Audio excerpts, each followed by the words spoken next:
He's traveling across Canada on a scooter to raise awareness about a brutal reality. Rich Adams, also known as Rich the Vegan, is on a mission to stop the Korean dog meat trade and animal cruelty. He rolled into Winnipeg yesterday and joins me now in studio. Thank you so much for joining us today. Thank you. I imagine you're pretty tired. Yes, my legs are tired, so I'm having a good rest in Winnipeg. How far have you traveled so far? So far, I started at Point Pleasant in Halifax, Nova Scotia, and I've done 3,932 kilometres. All on a scooter? All on a scooter, pushing with my legs. So tell me what inspired this huge mission. Okay. Well, originally, I guess the starting point was last year I did a very similar trip across South Korea. And so in South Korea, they have a very brutal industry. It's called the dog meat trade. And that's where dogs are brutalized, tortured, and eaten. And so I wanted to try and raise awareness for that. And so last year, I went across South Korea on a scooter to highlight that dog meat trade. And whilst there, I actually rescued dogs that were in cages. I teamed up with a woman called Jenny Kim, and we managed to save quite a few dogs. And as part of that video became very popular. And when I came back to Canada, people were asking about it, and they wanted to know information.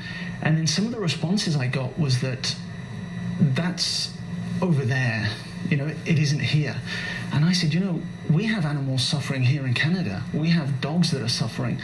And so I wanted to, this year, to bring awareness to animals suffering all over the world and in Canada. Now, your trip is called Kathy's Tale Canada 2019. Tell me about Kathy. So Kathy was one of my rescue dogs, and I came across her when I was traveling across Korea.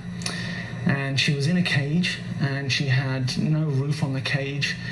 She was essentially left to rot. And I saw her, and I couldn't take her with me at the time. There was no way I could save her. But I made her a promise that I would come back for her. And so a couple of weeks later, working with Jenny Kim, we actually went back and we got her. And we gave her the medical treatment, we got her healthy, and I brought her to Canada with me. And the aim was to get her adopted and to show her compassion, to show her love.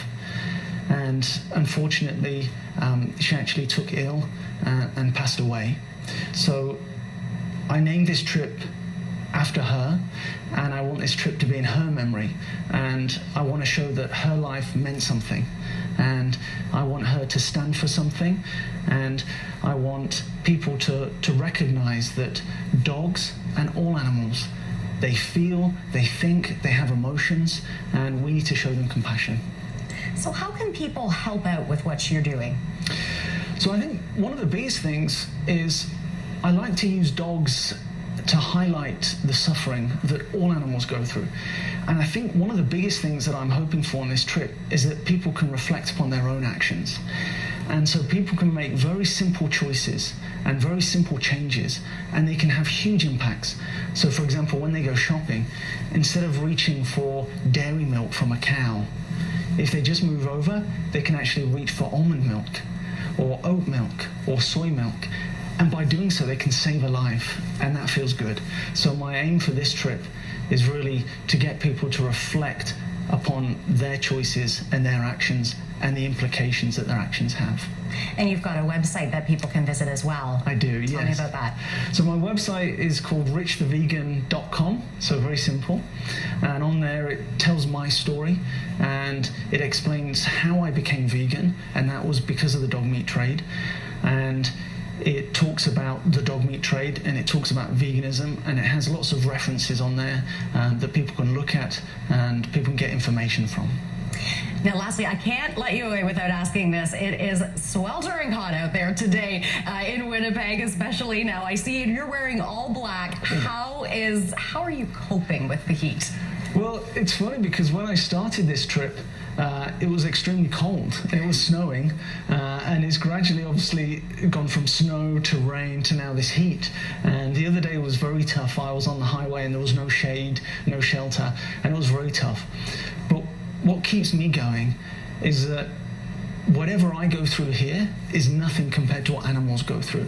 So when I'm on the highway, I see slaughter trucks go by, or I think of the animals and I think of the dogs and I think of the suffering they go through. So at any time, I can stop this trip. I can get to a motel, I can get to someone's house, I can have a shower, I can put my tent up. But there's animals there that are suffering that can't do that. They can't say stop, they can't say enough. And so I want people to help them and to show true kindness and true compassion. So whatever I go through on this trip is nothing compared to what animals go through. Rich the Vegan, thank you so much for joining us here today. Thank you very much.